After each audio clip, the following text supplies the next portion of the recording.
Halo guys, balik lagi sama kita. Kita dari kelompok Aseta Zolamit. Kita di sini mau coba buat podcast nih. Ada aku, Siti Nafisa, terus ada Saya Datu Muhammad Cordova. Selanjutnya Saya Mutia Desti Putri. Ada aku, Chalicia Fanya Advaita. Ada aku, Deborah Cinialau. Dan ada aku, Sinta Puspa Duyanti.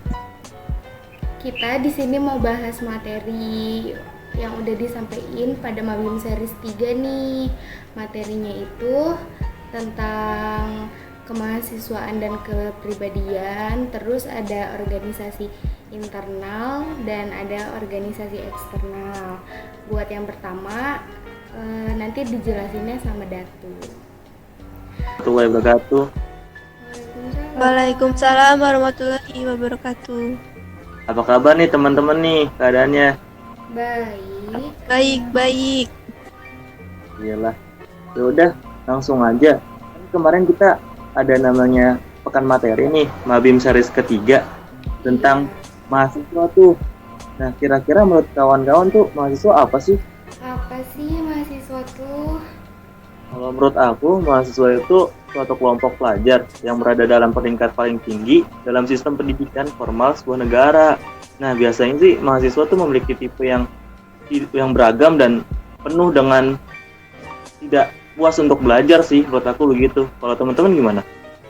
Kalau menurut aku, mahasiswa itu orang yang sedang belajar di perguruan tinggi, baik di universitas, institusi, atau akademik. Kalau menurut yang lain gimana? Kurang lebih sama sih kayak gitu. Terus peran fungsi mahasiswa kira-kira apa aja ya? Kalau peran mahasiswa itu ada namanya moral force, habis itu ada errand stop, social control, dan agent of change sih. Kalau aku sih, kalau agent of change itu kan generasi perubahan ya. Jadi kita mahasiswa tuh sebagai kalau dianalogikan tombak sebagai ujungnya gitu. Kita sebagai generasi perubahan. Ini 3 dasar kemahasiswaan itu ada 3. Yang pertama itu belajar, yang kedua penelitian, dan yang terakhir itu pengabdian. Nah, jadi kita sebagai mahasiswa harus memiliki kepribadian yang baik. Mahasiswa harus bisa menyeimbangkan antara hard skill dan soft skill. Hard skill itu bisa didapat dari kegiatan akademik, dan soft skill itu bisa didapat dari kegiatan kemahasiswaan. Contohnya bertanggung jawab, memiliki kerjasama, kemampuan beradaptasi dan komunikasi. Oh gitu ya. Berarti Tapi kira-kira kenapa? apa tuh? Tapi kira-kira soft skill itu di kehidupan nyata tuh penting gak sih? Perasaan kayaknya kita dicekokin sama hard skill terus deh. Penting banget lah, kan ntar kita kalau kerja harus punya soft skill juga, kayak sopan santun, tanggung jawab gitu deh pokoknya. Tapi kemahasiswaan menurut teman-teman gimana sih? Kalau dari ini kan, dari 3 ini. Apanya tuh? Kayak misalnya tadi kan dari sampai sama Mutia nih, kita tuh harus belajar, melakukan penelitian, pengabdian gitu. Kalau teman-teman itu kita kira-kira sanggup gak sih? Apalagi kan kita mahasiswa baru nih. Kalau aku sih ya sanggup, insya Allah. Harus sanggup nggak sih? Mau nggak mau mahasiswa harus tentu seperti itu. Jadi kita harus berusaha untuk mencapainya. Betul. Nih, kalau mahasiswa mau sukses itu, mahasiswa tuh harus punya keterampilan belajar. Contohnya kayak penataan pikirannya dia tuh harus udah dewasa gitu, udah bukan main-main, harus mikirin masa depan, mikirin belajar, terus harus punya kemampuan literasi, terus kemampuan berpikir kayak gimana sih kalau kita mau memecahkan masalah itu, terus berpikir juga buat membuat keputusan. Dan mahasiswa itu harus punya keterampilan hidup kayak memanage diri sendiri, terus kemampuan beradaptasi sama komunikasi. Menurut aku kayak sosial sama orang lain itu penting, karena kita kan jadi mahasiswa itu nggak sendirian ya, harus berdampingan sama teman kita, masyarakat. Jadi sosialisasi itu menurut aku penting. Kalau yang lainnya gimana? Nah iya, menurut aku juga soft skill atau keterampilan kayak gitu tuh penting banget. Keterampilan belajar, berpikir, dan keterampilan hidup. Soalnya di sini tuh ada faktor yang memberikan kontribusi keberhasilan dalam dunia kerja. Nah, faktor yang paling besar itu soft skill-nya, yaitu sebanyak 40%. Dan faktor lainnya itu kayak 10%-nya dari finansial, 20%-nya keahlian bidang, dan 30%-nya tuh dari networking. Pokoknya soft skill tuh yang paling gede deh, yang paling penting. Oh iya, ngomong-ngomong di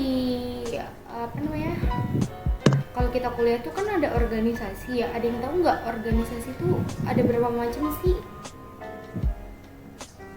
Organisasi tuh ada 2 macam ya, internal dan eksternal. Kalau untuk pengertian organisasinya sendiri, organisasi itu adalah 2 atau lebih orang yang memiliki berbeda pandangan dan berada dalam satu wadah yang sama dan memiliki satu tujuan yang sama. Terus ada juga nih yang namanya komunitas. Ternyata organisasi sama komunitas itu berbeda. Kalau organisasi itu suatu kelompok yang berbeda pandangan dan dan berada dalam satu wadah. Sedangkan komunitas itu suatu kelompok yang terdiri dari berbagai individu yang memiliki kesamaan atau kemiripan ciri minat. Nah, ada persamaan dan perbedaan antara organisasi dan komunitas. Organisasi dan komunitas memiliki persamaan, yaitu sama-sama sekumpulan orang dengan tujuan dan kegemaran yang sama. Tapi ada perbedaannya juga, yaitu organisasi memiliki integritas dan dasar yang kuat, anggaran dasar atau anggaran rumah tangga. Sedangkan kalau komunitas itu tidak memilikinya. Dah. Oh gitu. Kalau organisasi internal tuh kayak gimana sih? Ada yang tahu nggak?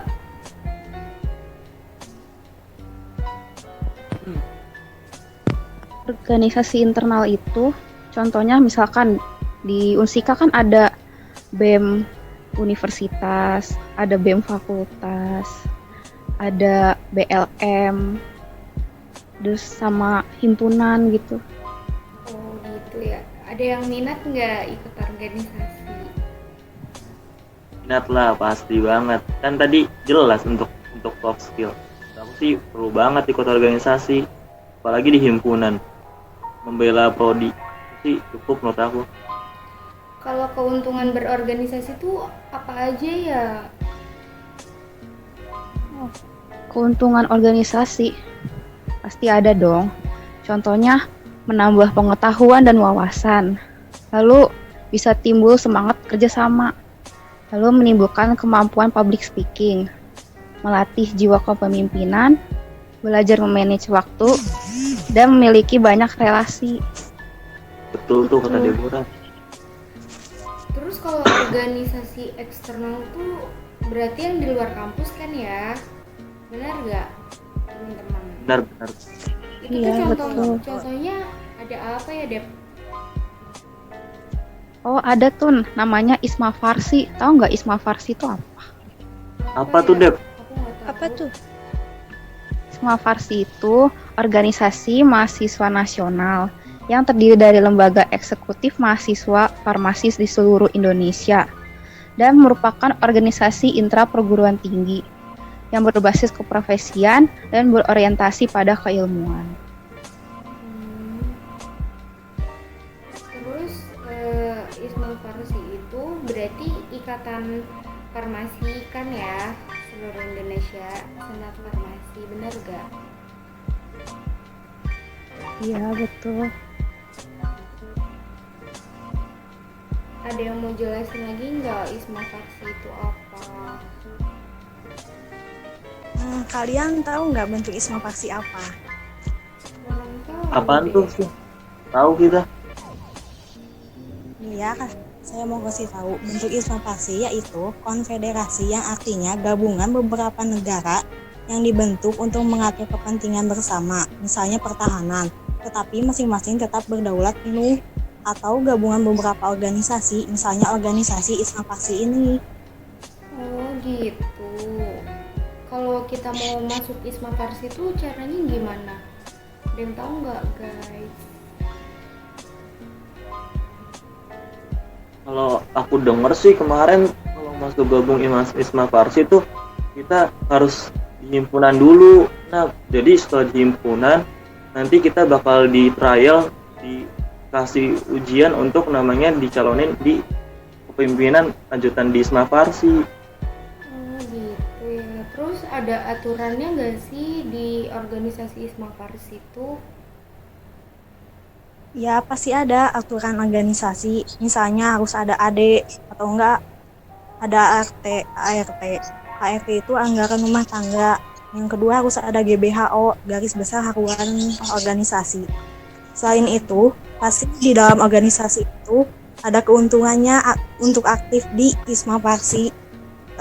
Salah satunya banyak relasi, 2 banyak informasi dalam perlombaan dan lain-lain, 3 SE atau student exchange, 4 dapat mendapatkan ilmu baru dari teman-teman di ISMA Farsi dan dapat ikut event internasional seperti XTP, Watch Conference, APPS.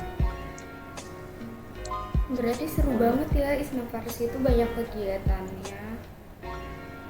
Iya, betul. Ya nih mau nambahin, ISMA Farsi juga ada tersebar di beberapa wilayah. Contohnya nih ada ISMA Farsi Indonesia Timur atau Intim, Kalimantan, Batara Jatim, Joglo Sepur, Jabo Delata, Sumatera 1, Sumatera 2, dan Priangan. Priangan itu tuh kayak yang ada di daerah Jawa Barat gitu. Jadi kita bisa ikutan. Tadi tuh ada Joglo Sepur ya. Joglo Sepur itu apa ya kan? Joglo Sepur itu wilayah Jogja, Solo, Semarang, dan Purwokerto. Unsika itu udah masuk ISMA Farsi belum ya? Kayaknya udah deh. Tapi kita baru masuk tahun 2020. Oh berarti baru tahun ini ya. Tuh. Kira-kira teman-teman ada yang minat gak sih masuk organisasi eksternal kayak ISMA Farsi ini? Minat dong. Minat, tapi kalau aku jujur aja nggak tahu soalnya belum tahu cara memanage waktunya yang kayak gimana gitu loh. Iya betul sih, kita Tapi, semester 1 harus iya. adaptasi. Tapi pengen kan pasti, cuma kalau buat memanage waktunya itu belum tahu bakalan minat enggak nantinya. Tapi kalau dibilang minat sih ya pastilah ya minat, soalnya kan banyak keuntungannya. Iya, apalagi kita mahasiswa farmasi yang tugasnya nggak cuman teori doang tapi ada prakteknya. Iya betul banget. Apalagi Kan mau ngomong tadi Ted, kan kalau tahun sekarang katanya ya, kalau yang ikutan Himpar itu diwajibkan ikut ini juga ISMA Farsi. Gitu Iya. bukan sih? Iya tadi kata Datu apa kalau kita mau masuk ISMA Farsi kita harus aktif Himpat di dulu. di himpunan farmasinya dulu gitu Mut.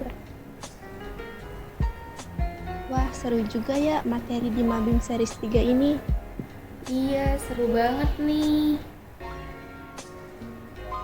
Semoga kita bisa mengembangkan soft skill-nya masing-masing nih biar nanti gampang dapat kerjanya. Iya tuh, betul. Jangan lupa ikutin organisasi ya, eksternal maupun internal nih. Iya. Oke. Sampai jumpa teman-teman. Terima kasih untuk podcast hari ini. Assalamualaikum warahmatullahi wabarakatuh. Waalaikumsalam warahmatullahi wabarakatuh. Makasih juga ya buat yang udah dengerin.